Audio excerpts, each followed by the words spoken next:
It seems that bizarre and strange things are always happening. You can hear terrifying legends from the older generation, but only those who have experienced them firsthand know that some events might be even weirder than the tales. The summer of 2009 left an indelible shadow on my life. The inexplicable disappearance of the gray-clothed boy with the cow, the mysterious drowning of my childhood friend Little A, and the eerie sound of a sharp male voice in the bamboo grove, these incidents still haunt Xiao Wang to this day. Xiao Wang wants to understand the reasons behind these strange phenomena that continue to affect him.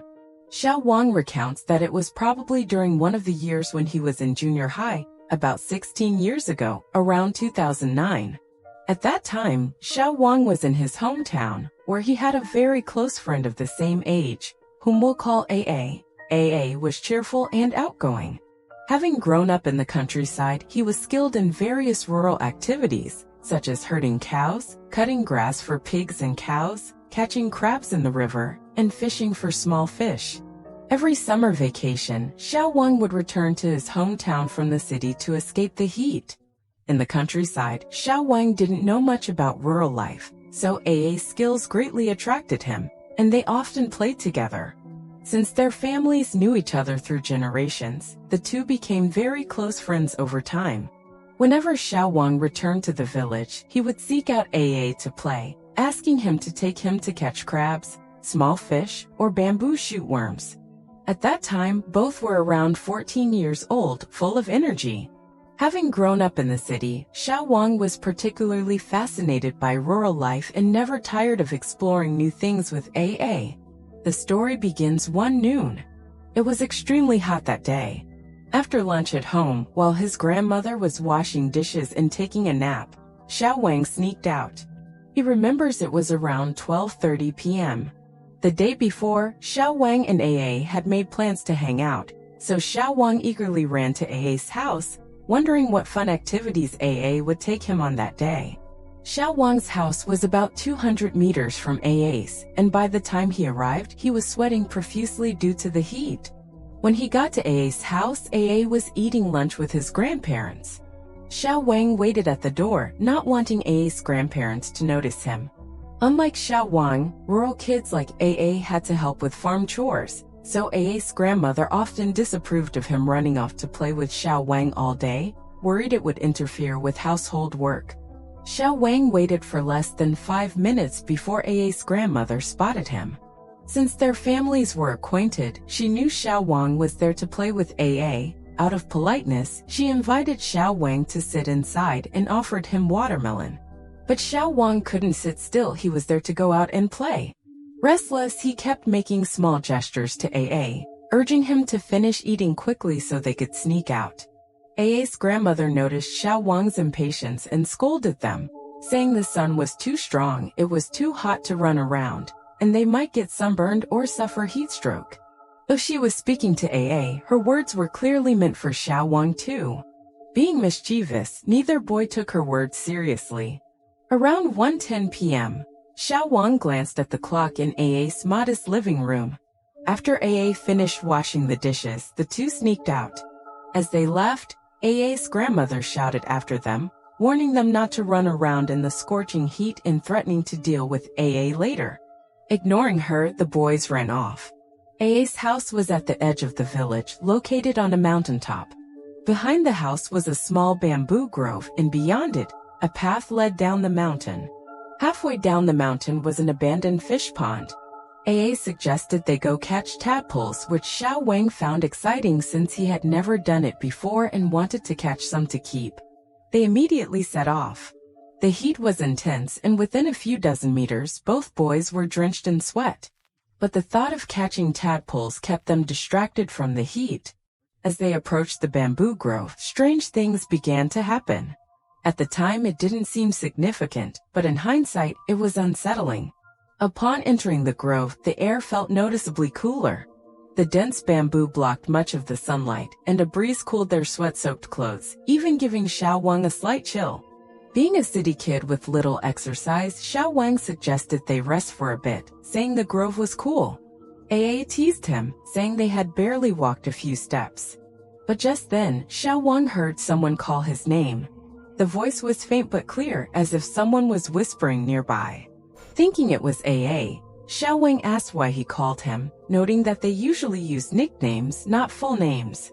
AA denied calling him, suggesting Xiao Wang misheard due to the heat. Xiao Wang brushed it off. After resting as they prepared to continue, Xiao Wang heard his name again, a sharp, faint, penetrating male voice. He immediately asked AA if he heard it, but AA looked puzzled, saying he heard nothing. Xiao Wang suggested it might be AA's grandfather calling, as it was a male voice and Xiao Wang's own grandfather had passed away in a car accident when he was 3. Assuming it was AA's grandfather catching up to call them back, they hurriedly left the grove, and the voice stopped.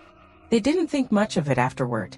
Exiting the grove, they saw a narrow, winding path leading down the mountain, flanked by low-growing vegetables.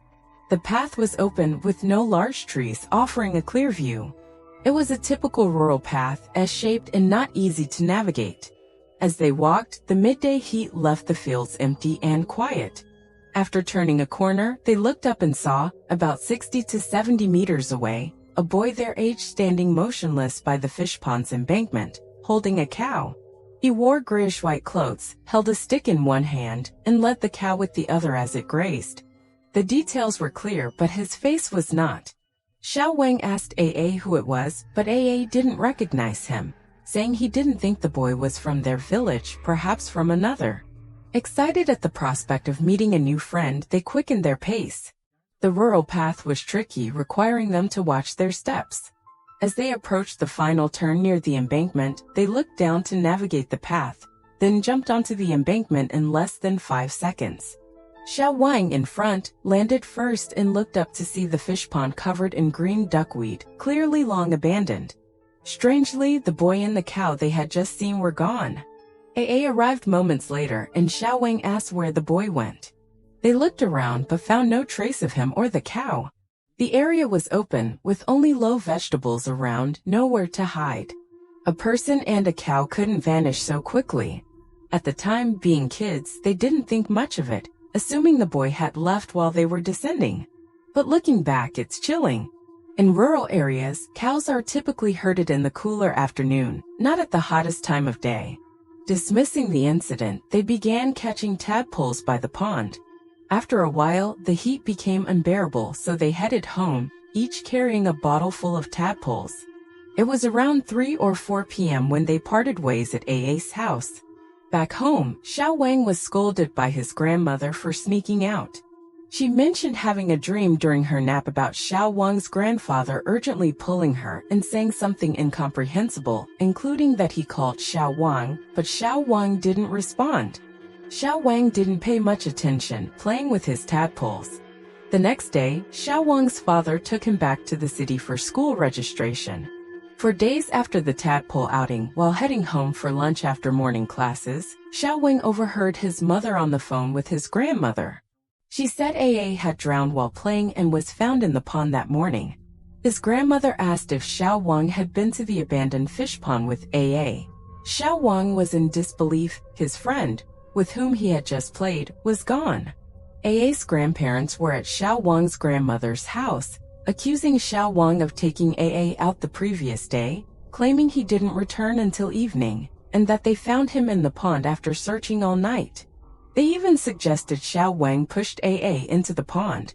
But Xiao Wang had been in the city for school. Despite this, AA's grandparents insisted, and the police were called. That afternoon, Xiao Wang didn't return to school. AA's grandmother demanded a face-to-face confrontation, but Xiao Wang's family, fearing aggression, kept him home.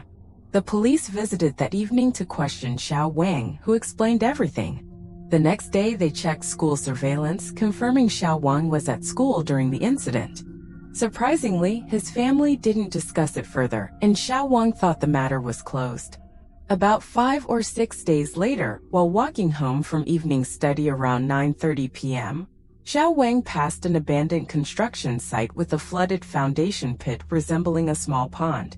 There he saw the same gray-clothed boy and cow standing by the water, identical to the figure at the fish pond. Panicked, Xiao Wang ran home, crying to his parents. That night he developed a fever and cough, similar to a severe illness. His father took him to the hospital where he received treatment. The doctor warned that prolonged fever could cause brain damage.